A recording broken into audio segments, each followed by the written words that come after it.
Okay, today I wanted to talk about winter and my relationship with winter and just how the Lord has helped me love winter a little bit more. So, for a really long time in my life, I have not enjoyed winter and I have maybe even like a little bit of seasonal depression during the winter, and it's something that is really difficult for me.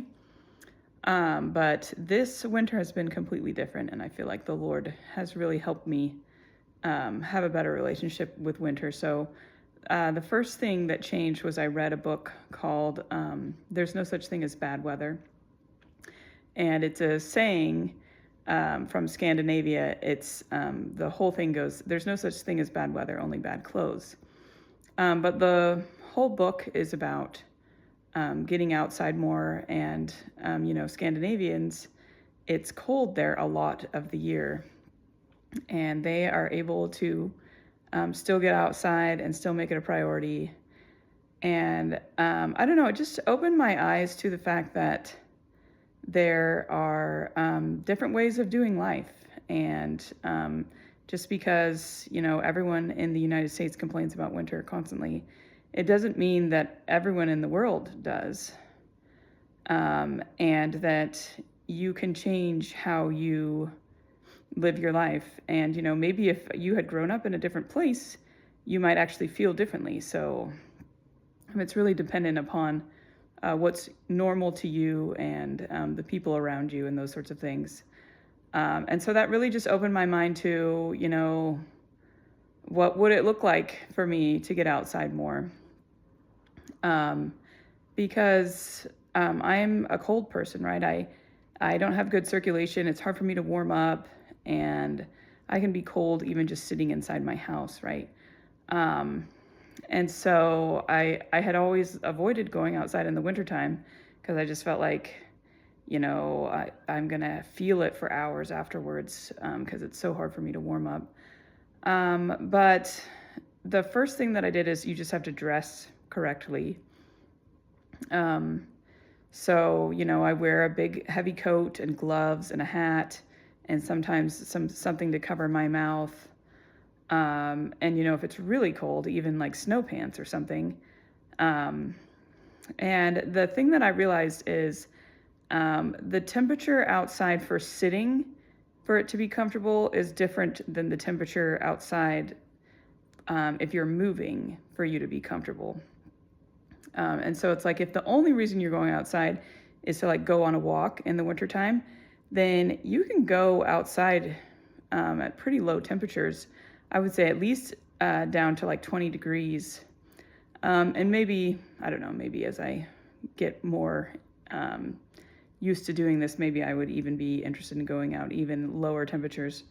But I have just been surprised that it actually is more accessible to go outside than I thought, because I had always thought, oh, it's so cold, I'm going to hate being out there, and then it's going to take me forever to warm up, and that has not been the case.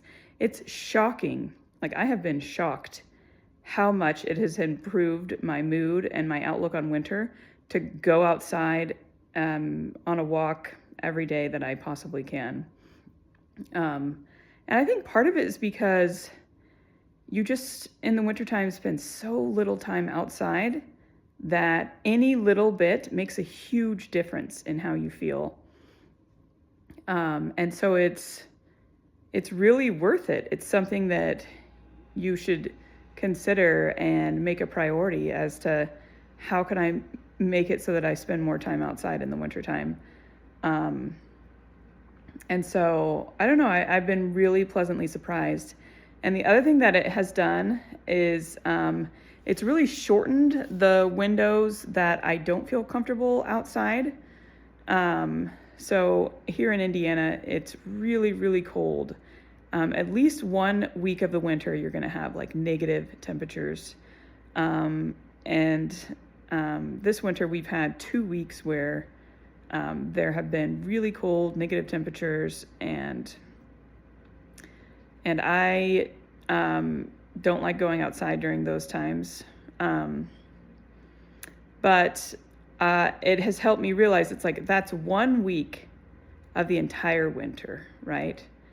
And so it just puts things in perspective, and it makes you less frustrated with winter when you're just like, this week is going to end, and then it's going to go back to me being able to be outside and feeling sunshine on my face. And it just is so invigorating. Like, it's crazy. And partly because I didn't ever spend a lot of time outside in the winter in the past, but it's like being outside in the cold, like, invigorates you when you are wearing the correct clothing.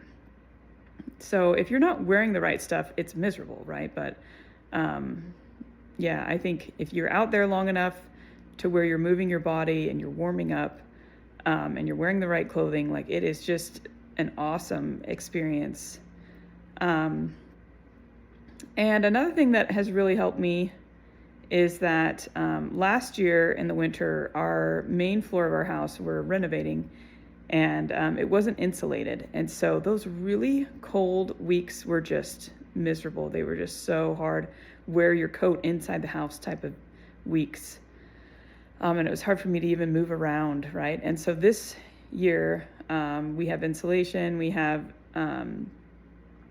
sheetrock, and everything. And I'm just so grateful to be able to be inside my house and be warm. And that has really put things in perspective for me, that I can be warm inside my house, and I'm really grateful for it. And another thing that helps me is reading historical novels. So right now I'm really into Little House on the Prairie, and it just really puts things in perspective to remember, like, that it used to be very difficult for our ancestors to get warm and to stay warm and to travel. You know, they'd have to go outside on a sled in order to get anywhere, and how cold that would be. And it's just like, wow, we've been blessed so much in all of these different ways. And I'm just surprised that I've been able to find joy in winter, because it's something that I've struggled with for a lot of years of my life. And I feel like it's the Lord helping me to find joy in things that are hard and difficult. I think He doesn't want us to be miserable. And I have prayed and asked for help and over the years, and it's not like it came immediately, but slowly over time, I don't complain about it anymore. You know, I'm not perfect, but it's not a deal breaker for me anymore, and I can handle it. And He didn't take away the winter. He didn't take away the cold. He just taught me to live the way He does, which is, you know, finding joy in things that you wouldn't expect, and just small little things that make a big difference. And I'm so grateful to be able to be His disciple, so that I can, so that my life isn't misery and drudgery, and He can teach me how to love the life that He has given me.